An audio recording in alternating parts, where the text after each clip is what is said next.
열매 없는 무화과라고 하는 제목으로 함께 은혜 받는 귀한 시간 되기를 주님의 이름으로 축원합니다. 오늘 본문 13장에 보시면 전반에 예수님께서 회개를 촉구하셨습니다.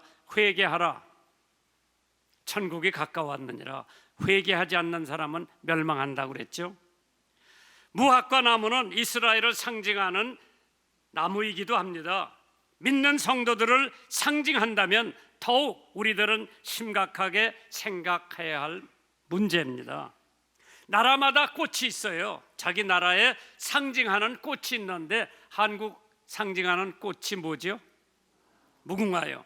나라마다 국가를 상징하는 나무가 있고 꽃이 있고 새가 있고, 그러나 그게 있는 것이 중요한 것이 아니라 왜 그것을 자기 나라의 상징으로 삼았는지 한 번 정도는 우리가 짚고 넘어가는 게 좋을 텐데, 그러한 시간이 없는 까닭에 오늘 예수님이 비유로 말씀하신 무화과에 대해서 한번 생각을 해보려고 합니다.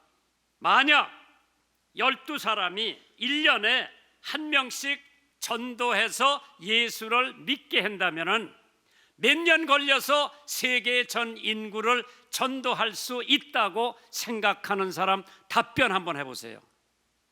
1년에 12사람이 한 사람씩만 전도하면 12명이 전도된 거예요. 그렇죠?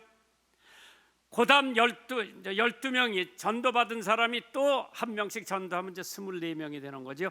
이제 계속해서 48명 쭉쭉 올라가는데 몇 년 걸릴 것 같아요? 세계에 있는 사람들을 다 전도하려면 몇 년 걸릴 것 같아요? 어떤 사람은 1000년 걸린다고 그러고, 어떤 사람은 1300년 걸린다고 그러고, 어떤 사람은 3000년 걸린다고 그랬는데, 여러분들이 계산기 가지고 쳐보세요. 30년이면은 우리 세계 인구의 사람을 다 전도할 수 있습니다.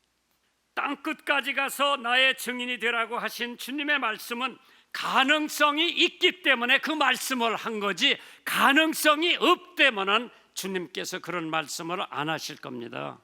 평양의 외정 말기에 순교한 최봉석 목사님이 계신데 별명이 최권능 목사님이에요. 그 목사님은 한국 노방전도의 1인자라고 해도 과언이 아니죠. 평양 거리를 다니면서 예수 천당, 뭐 그게 전도요. 만나는 사람한테 예수 천당. 하루는 유명한 목사님을 만났어요. 그 목사님이 최필근 목사님입니다. 그 양반 설교집에서 내가 처음 한국에 와가지고 설교를 많이 인용을 했어요.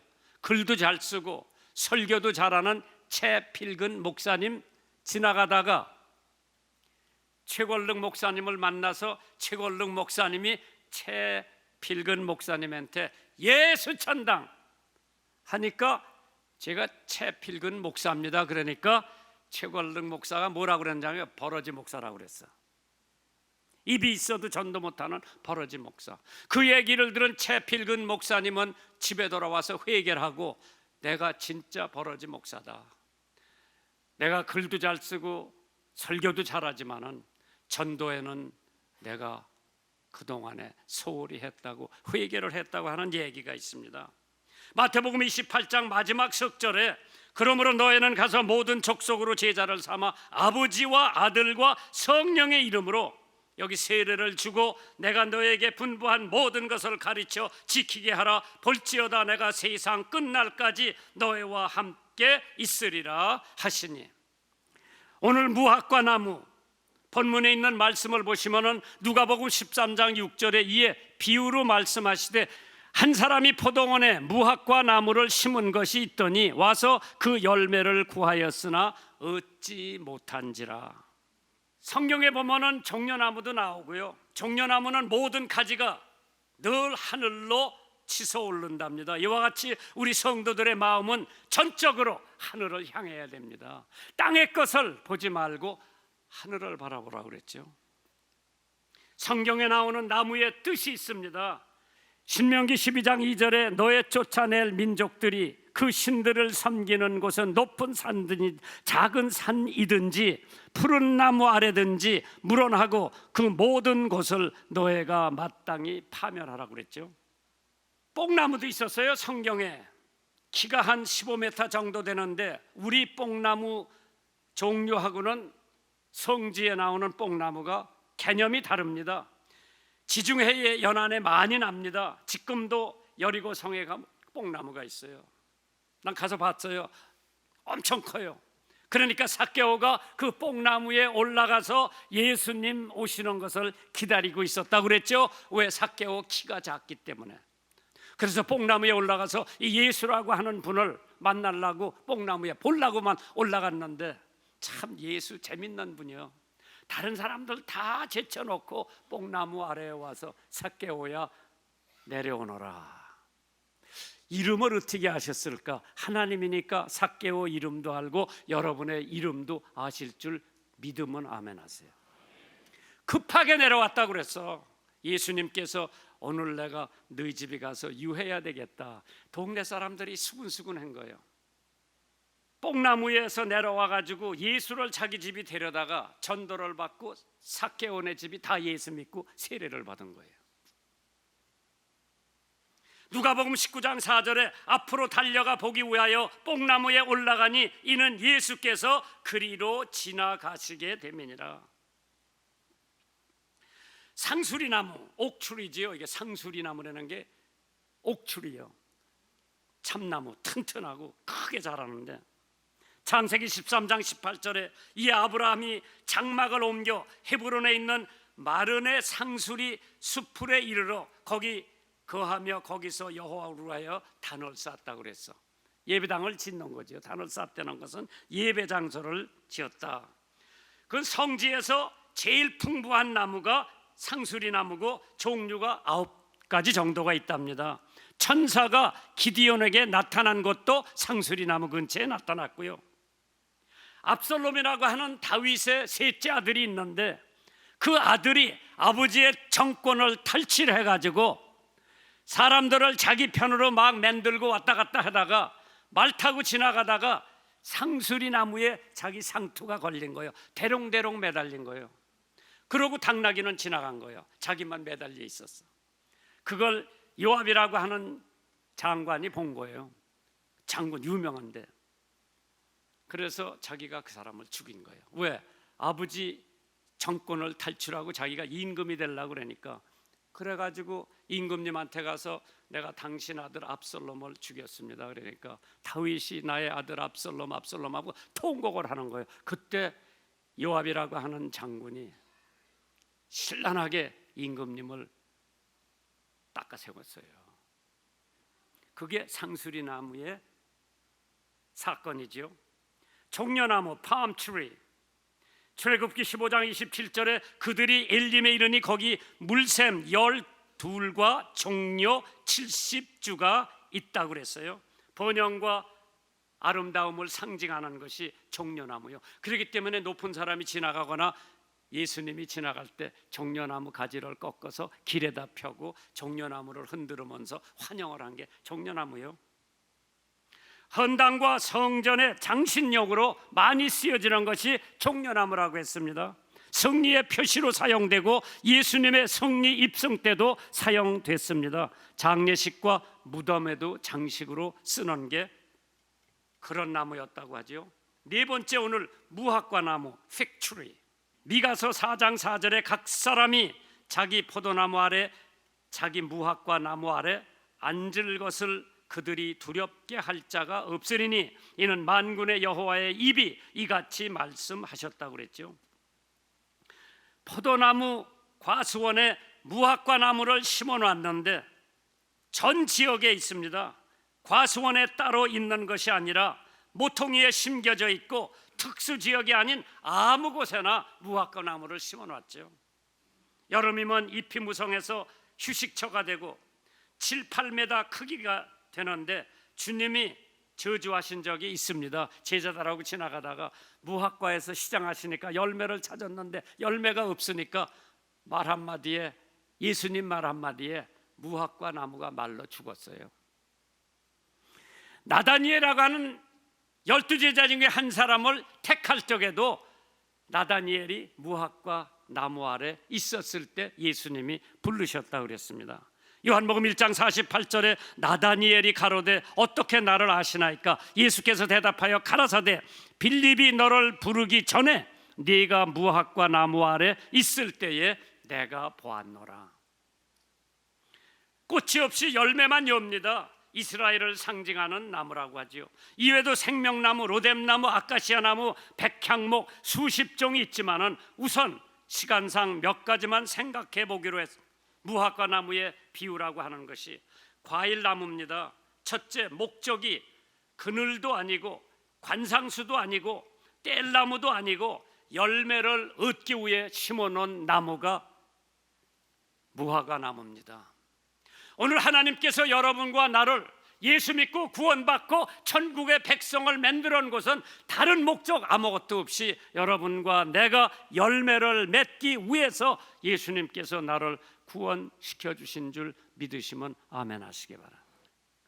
무화과의 나무의 비결이라고 하는 것은 목적은 꼭 과일을 맺기 위해서 우리 성도들도 구원받고 바로 하늘로 가면 죄도 덜 짓고 교통도 불만도 불평도 없을 텐데 오해도 덜 받을 텐데 이 땅에 두시는 이유는 열매 맺으라고 두신 거예요.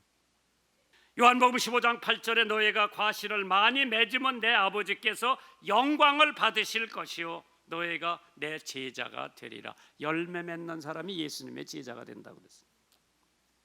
성도들의 지상 명령이 있다면 헌금 사명도 있을 거고 봉사 사명도 있을 거고 사랑의 사명도 있을 거고 교사의 사명도 있지만은 무엇보다 전도와 선교의 사명을 하나님께서 여러분과 나에게 주신 목적입니다. 때를 얻든지 못 얻든지 말씀을 전파하라고 하셨습니다. 마가복음 16장 15절에 또 가라사대 너희는 온 천하에 다니며 만민에게 복음을 전파하라고 했습니다. 특권을 가진 나무였습니다. 포도원에 심겨졌다고 하는 것은 포도원은 특별한 장소예요. 거기 무화과 나무가 심겨져 있는 거예요. 이 세상에 여러분과 나를 심어 놓으신 하나님이 왜 수원에다 심어 놨어? 저 전라도 광주에다 안 심어 놓고 수원에다 심어 놨어. 여기서 열매 맺으라고 심어 놓으신 거예요. 축복의 장소에 심어진 것입니다. 시편 1편 3절에 저는 시냇가에 심은 나무가 시절을 쫓아 과실을 맺으며 그 잎사귀가 마르지 아니함 같이 그 행사가 다 형통하도다. 나무가 시냇가에 심어져 있으면요 무성하게 자라고 열매도 잘 맺고 건강한 거예요. 우리가 가진 특권을 한번 생각해 보세요. 예수 믿고 우리가 가진 특권. 천주교에서는 뭐를 가리키는 거 하니 신부를 통해서 하나님 앞에 가야 된다는 거 아니에요? 거기도 마리아를 통해서 하나님 앞에 가야 된다고 하는 것도 종종 가리켜요. 그러나 우리 개신교는 내가 막바로 제사장이 되기 때문에 예수 믿으면 막바로 직고를 할 수 있는 거예요. 예수의 이름으로 하나님 앞에 통할 수가 있는 거예요. 주인의 불만이 있었습니다. 주님을 상징하지요.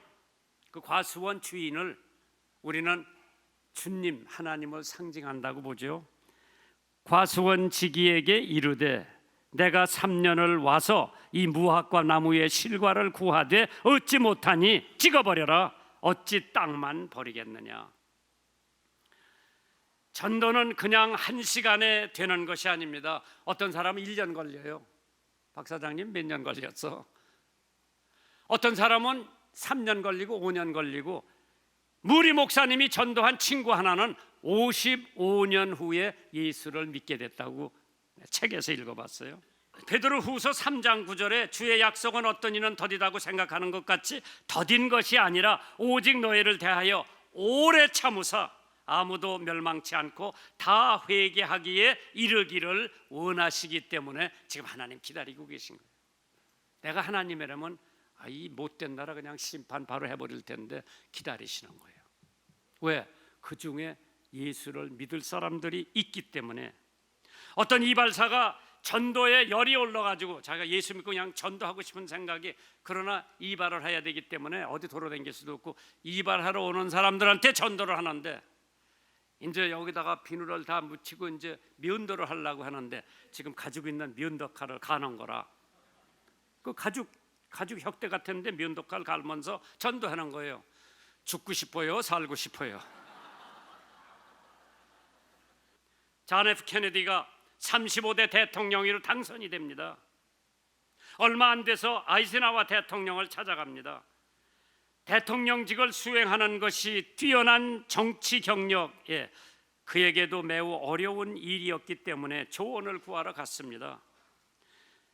그때 정책 하나에 온 국민의 운명이 걸려 있다는 중압감에 상상을 초월할 정도였습니다.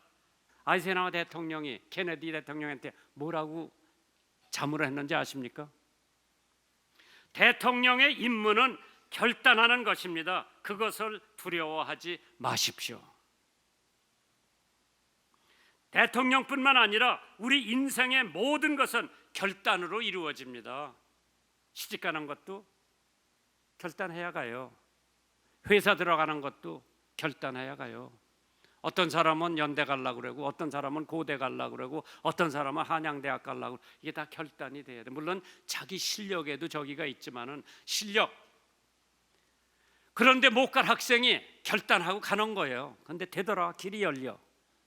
Where there is way, where there is will, there is way. 뜻이 있는 곳에 길이 있다고 그랬어. 뜻이 없이 길이 있을 리가 없죠. 내가 어떠한 뜻을 세워서 그 길을 찾아가야 됩니다. 다니엘 1장 8절에 다니엘은 뜻을 세웠다고 그랬어. 무슨 뜻이냐? 포로로 잡아갔어. 포로는 해라는 대로 해야 돼요. 그런데 왕이 주는 와인, 술을 마셨죠. 왕이 주는 음식 안 먹었죠. 왜? 유대나라 사람들은 굽이 갈라지지 않은 고기는 안 먹어요. 돼지가 굽이 갈라져 있어요? 안 갈라져 있어요? 모르는구나. 돼지 굽은 안 갈라져 있어. 소는 갈라져 있어. 소고기는 먹어도 돼지고기는 안 먹어요. 그래서 베이컨도 안 먹고 햄도 안 먹고 유태나라 사람들은 안 먹어요. 하나님의 율법에 그게 나오는 건데, 하나님께서 결단을 하면은 그 결단에서 길이 열리는 거예요. 결단도 안 하고 할까 말까 진가 민가 하면은 되는 것도 없고 안 되는 것도 없어요. 하나님께서 뜻을 정하면은 길을 열어주신다고 그랬죠. 인내를 가져야 합니다. 그래서 결단을 내리십시오. 이거는 대통령뿐만 아니라 좋든 싫든 결단을 내려야만 하는 것이 인생입니다. 하나님의 말씀을 나침판으로 삼을 때 실패에 대한 두려움이 없어지고 담대히 결단을 내릴 수가 있게 됩니다. 수많은 상황에서 올바른 선택하시기라고 하는 것은 엄청 어렵습니다. 농부가 한 해만 더 기다려 주십시오. 제가 두루 파고 거름을 주고 물을 주고 금년 한 해 우리 주님은 은혜 주시기를 원하십니다. 노아 때 홍수를 120년이나 지연시키셨죠. 아브라함 때문에 소돔과 고모라가 저주가 지연됐습니다. 재림의 지연도 다 회개하기 위해서 예수님께서 지금 재림을 기다리고 계신 거예요. 노력할 것을 약속했습니다. 두루 파고 걸음을 준다고 그랬어요. 전도에는 투자가 필요합니다. 시간의 투자, 물질의 투자, 에너지의 투자가 필요합니다. 투자 없이 전도가 쉽게 되질 않습니다. 욥기 5장 8절에 나 같으면 하나님께 구하고 내 일을 하나님께 의탁하리라.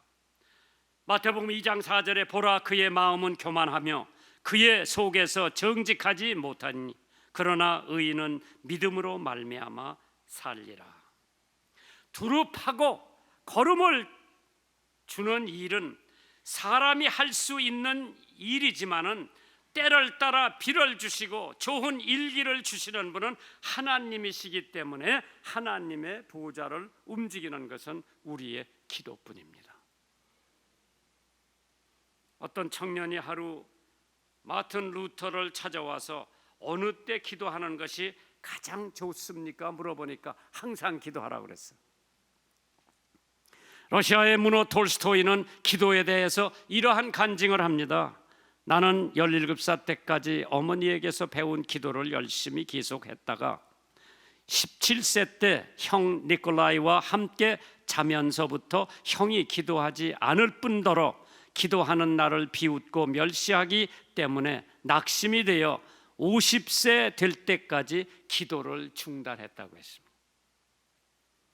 그런데 50대 중반에 기도하지 않은 것이 얼마나 큰 죄인인가를 깨닫고 다시 기도를 시작했다고 합니다. 그런 까닭에 위대한 작품을 쓸 수 있게 된 동기를 얘기하더랍니다. 그 농부에게는 자신이 있었습니다. 믿음이 있었습니다. 나무를 믿었습니다. 농부는 열매 맺는 가능성을 믿고 있었습니다. 그러니까 주인한테 1년만 기다려달라고 그러지. 모든 것은, 특히 하나님의 일은 우리의 믿음이 좌우를 합니다. 히브리서 11장, 믿음으로 말미암아 아벨은 가인보다 나은 제사를 드렸다고 그러죠. 믿음으로 에녹은 죽음을 보지 않고 옮겨졌다고 그랬죠. 믿음으로 노아는 아직 보지 못한 일에 경고하심을 받아 경외함으로 방주를 예비했다고 했습니다. 믿음으로 아브라함은 부르심을 받았다고 했습니다. 믿음으로 이삭은, 믿음으로 야곱은, 믿음으로 요셉은, 믿음으로 모세가 낳았을 때에 부모가 아름다운 아임을 보고 석 달 동안을 숨겨뒀다고 그랬어요. 믿음으로 기생 라합은 정탐꾼을 평안히 영접했다고 했습니다. 우리의 결단, 우리의 열매 맺는 것은 믿음으로 이루어지는 줄 믿으시기 바랍니다. 한국의 개신교 신교의 최초 순교자가 로버트 타마스라고 하는 선교 목사입니다. 이 사람은 영국 웨일스의 태생으로 에딘버러 대학을 나왔고 런던 대학을 졸업했고 목사 안수를 받아 런던 선교부로부터 중국 선교사로 파송을 받습니다.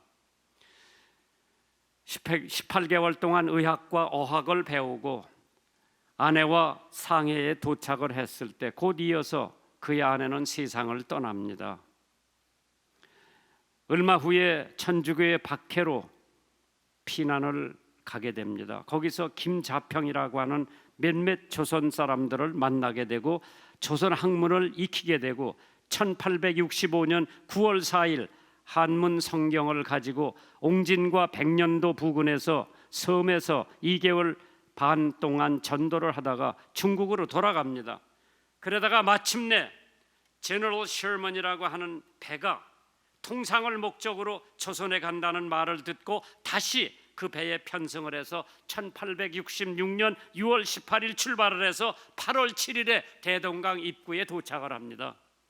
그때 통상을 원한다고 제의해왔으나 평양감사 박 교수가 이를 거절하며 돌아가라고 난리를 때립니다. 그러나 셔먼호는 19일 만경대까지 올라갑니다. 이때 토마스 목사는 통역을 맡고 있었는데 배가 돌아가지 않고 대포와 소총을 마구 발사하며 교섭 대표를 납치하는 등 사태가 험악해지자 평양감사는 배를 불지르고 토마스 목사를 끌어올려 신문을 한 후에 사형을 언도합니다. 칼을 휘두르는 형리에게 토마스 선교사는 성경을 주면서 예수 믿으시오 라고 하면서 순교를 했습니다. 1933년 9월 14일 그를 기념하는 예배당 조왕교회가 바로 순교당한 그 자리에 세워진 줄 믿으시면 아멘 하시기 바랍니다. 토마스 선교사의 흘린 피가 북한 땅을 적시고 북한이 복음이 들어가서 평양을 제2의 예루살렘이라고 할 정도로 예수 믿는 사람들이 많이 생겼습니다. 선천이나 평양에 가면 그때 당시에 주일날 가게가 다 문을 닫았습니다. 그만큼 열심으로 북한 땅에서 예수를 믿고 6.25 동란 때 그 교인들이 대부분 남한으로 와가지고 남한의 교회를 세운 것이 남한의 부흥의 원동력이 된 줄 믿으시기를 주님의 이름으로 축원합니다.